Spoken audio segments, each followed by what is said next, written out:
how you like it, yeah. What's up, everybody, and welcome back to the We Don't Know TV podcast. My name is Leaf. I am your host. This is a podcast where we watch the first episode of a show and then talk about it. As of today, December 3rd, the Fallout trailer has just dropped. And I've never played the games, but I watched the trailer and I was like, oh, this looks pretty good. I should do one of these, video game adaptations for the podcast. So I remember they did a Twisted Metal show. Now, I played Twisted Metal when I was really young, for like the PS1, the original one. But when they put out the show, I was like, I don't know if I want to watch it. I like Anthony Mackie. I like Stephanie Beatrix.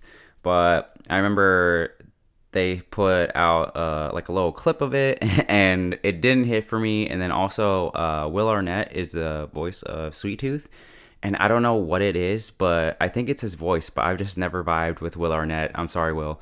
But it just, nothing about it really was like, I gotta watch this. But, I decided to give it a try. It's 20 minutes or something like that, in and out.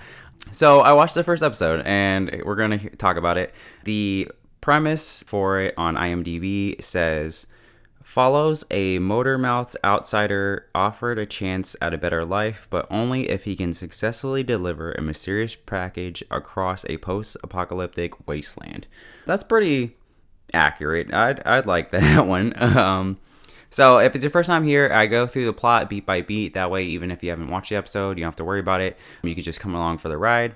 The episode starts with Anthony Mackie as John, doing a voiceover, and he's basically saying, hey, 20 years ago, society collapsed. A computer virus took out pretty much everything. Everyone lost their mind.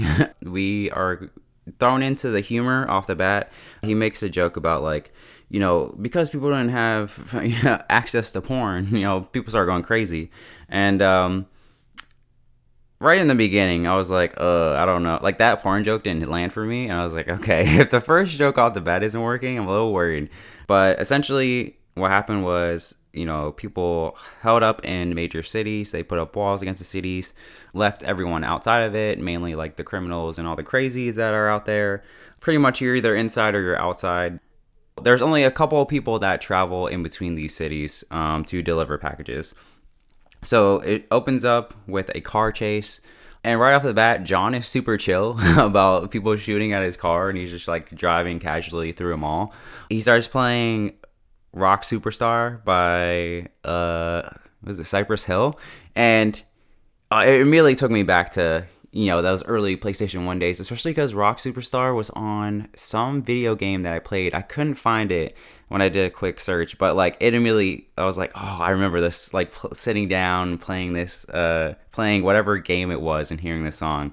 But when we get into the humor of the show, right, because he's driving around, he's killing some people, he's making jokes.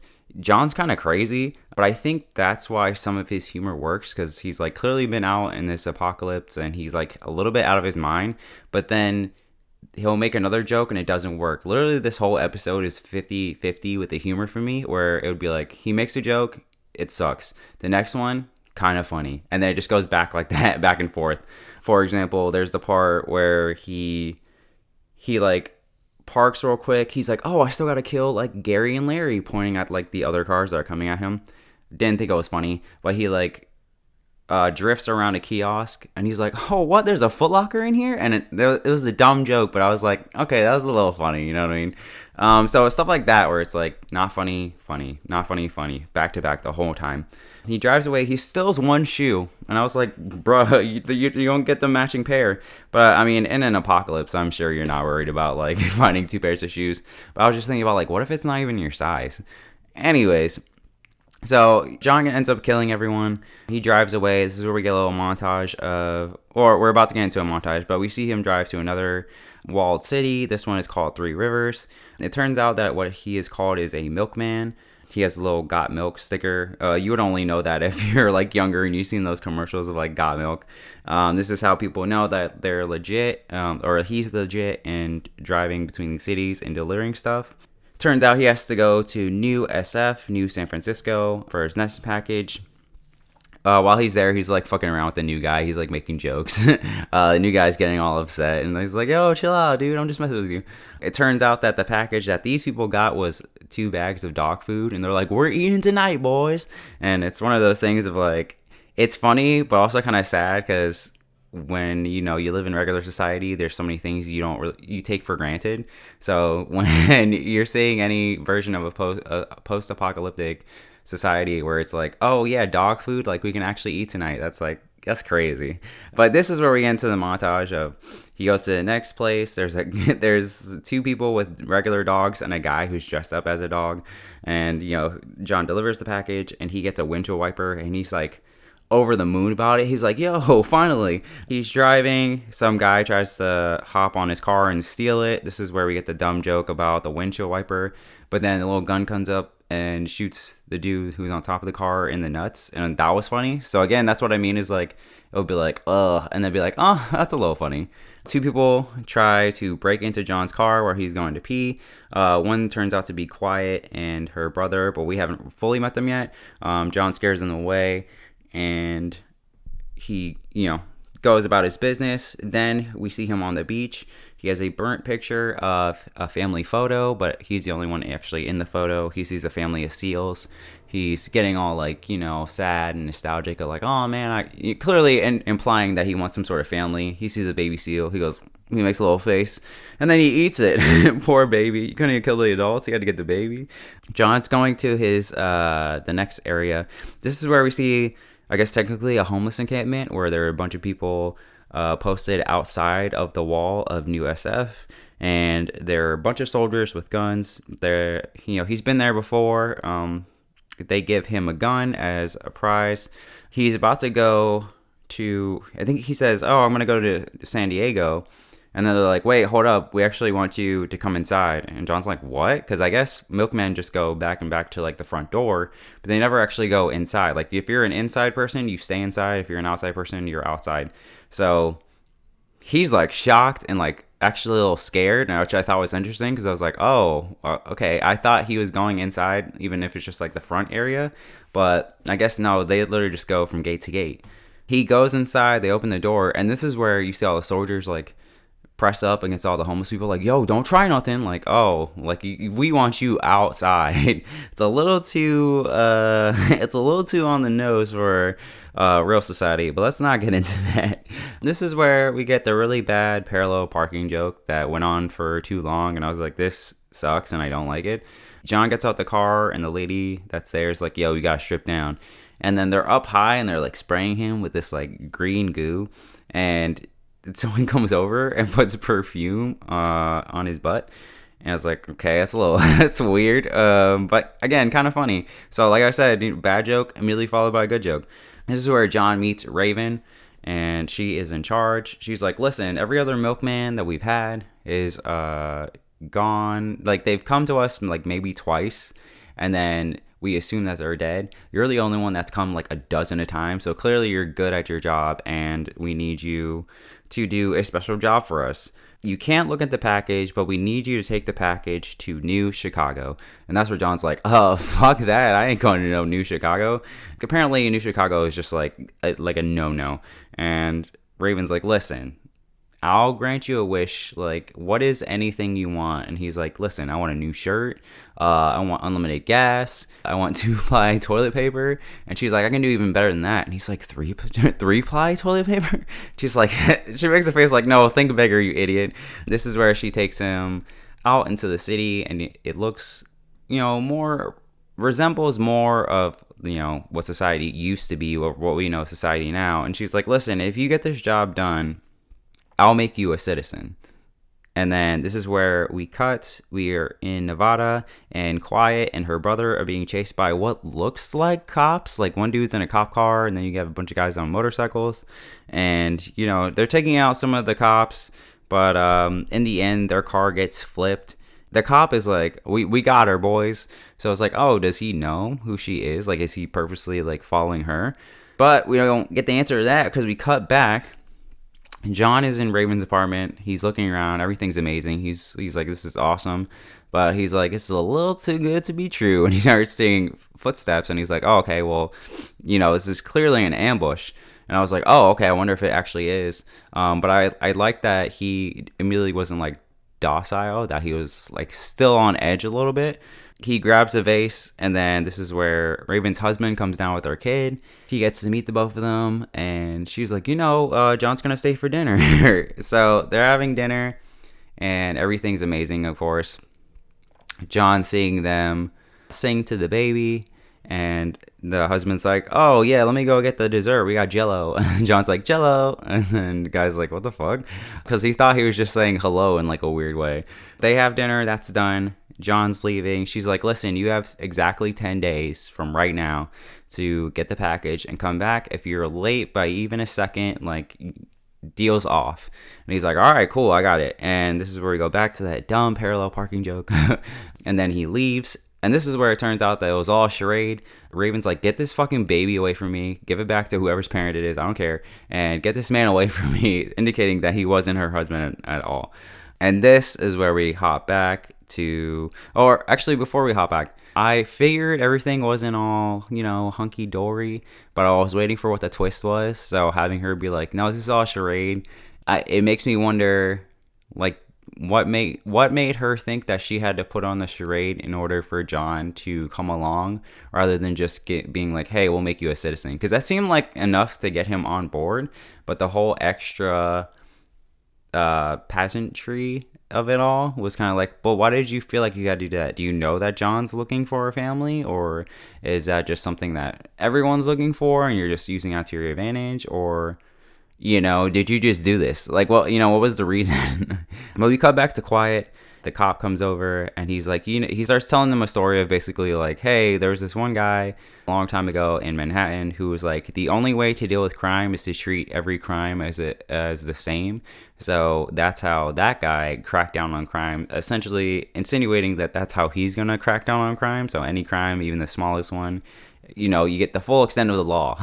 So he is like, listen, you guys can either die together, and he throws them a gun. He's like, or you can kill yourselves. It's up to you. And they look at each other and they're like, yeah, we're not going to do it. Like, they shake their head. And the brother kills himself. And it feels random. I assume it was to save his sister, but it's not 100% clear because we don't spend any time with them for real. So now she's has to deal with the death of her brother, and the cop brands her with a sheriff badge, and he's like, all right, hopefully you learned your lesson and we don't have to see you again. But he throws her a bullet, and he's like, in case you change your mind, you can't handle it, just take yourself out. Kind of like, okay, this is crazy. This is where we cut back to John. John almost walks into a trip mine. He's in like this abandoned, it looks like a diner, and this is where we meet Tommy. Tommy's like, he saves him from the trip mine, and he's like, hey Tommy, I'm looking for a map, I need to go to Chicago. And Tommy's like, are you fucking crazy? Like, Chicago's like one of the worst places you could ever be. He's like, once you start going east, that's where even what does he say? He's like, even the lawbringers are like insane. He's like, it's just like lawless out there. Like, it's crazy. Don't do it. He's like, is it really worth everything to try to go over there? And John pretty much implies like, yeah, it is. And he's like, all right. So Tommy gives him a map, which is just like the kids map that you would give at a diner, and be like, here, you can, draw on this or whatever. And in exchange for the map, John gives him crayons. And I was like, that's a weird exchange. I don't understand, but it's kind of funny and I like it. Before John leaves, Tommy's like, listen, who's in charge of Vegas. You gotta be careful. Like, you gotta be on point. This is where we cut to a quick scene of Vegas, and we see the ice cream truck. It is Sweet Tooth. As we go into the truck to see what's going on, he's just dancing by himself. There's no music or anything. He's just kind of chilling, and then he hears something, and he's like, all right, it's time to go. Hops in the thing. And then I thought the episode was going to end, but we were still going. So we cut back to John, and he's driving, and he sees Quiet in the middle of the road. He dodges out of the way. She comes up to the window with her gun, and she's like, basically, she's not saying anything. That's why she's called Quiet. She's basically like, yo, get out the car. He gets out the car. He puts a knife to her, he's like, listen, I don't want no trouble. Like, don't do this. And she's not budging. So he pulls out a gun as well. He's like, look, now things have escalated. I didn't want to be here, but here we are. And as they're staring at each other, I guess when she shot the gun into the air, the first point, that's what Sweet Tooth heard. I don't know. It wasn't clear. But he's driving along, and Sweet Tooth is coming, and they both see him, and he's like, listen, I know, like, clearly you've been through some shit from the last time I saw you, because I remember you from last time. We gotta get out of here, because this guy is trouble. This is where they both turn their guns towards Sweet Tooth and start shooting, I think. Or at least they point their guns. I remember that much. You see Sweet Tooth coming, and it cuts, and that was it. And I was like, oh, okay. It was a quick little episode. We're in and out. So I have a 3-point rating system. It is one and done, give it a chance, and I am in. For this one, I would give it a chance, which is actually surprising because, like I said, I like the two main characters before even going in. Not a fan of Will Arnett. I'm sorry. I think it's just his voice, but I was afraid to watch his first episode. But like I was saying, the humor is 50-50. It's literally like, don't like it. I mean, like, it's almost like exactly 50-50. I think there's enough interest in the world of being like, hey, there's this guy who is kind of crazy because he's out and where he's constantly dying, or not constantly dying, but where like you can die at any moment. So he's not really, civilized. He's civilized to a point, but he's not like standard idea of what we think about civilized. The fact that they set up like, hey, the West Coast is, crazy, but not insane. And like the farther east you go, the more insane it is, I think makes the idea of heading over to Chicago very interesting. But my only concern would be like, okay, if you're setting up that East is crazy, you have to make East be crazy. Because if it just feels like we're doing the West Coast of what we've seen just in this first episode, then it's not going to be, you know what I mean? Like, if you don't ratchet things up, then there's no point. But only talking about the first episode, the idea of the East being crazy is like, okay, that could be interesting. And then having a character that is clearly talkative and wants to make jokes and all that other time, and then having the other character just be dead silent is like, all right, I wonder what the dynamics are going to be between them. How is that going to work? Having Sweet Tooth come at the end, but like we haven't really seen anything. He just danced for a second, and then he was like, oh, gotta go, and then he's like driving towards them. It's like, all right, what is this character really about?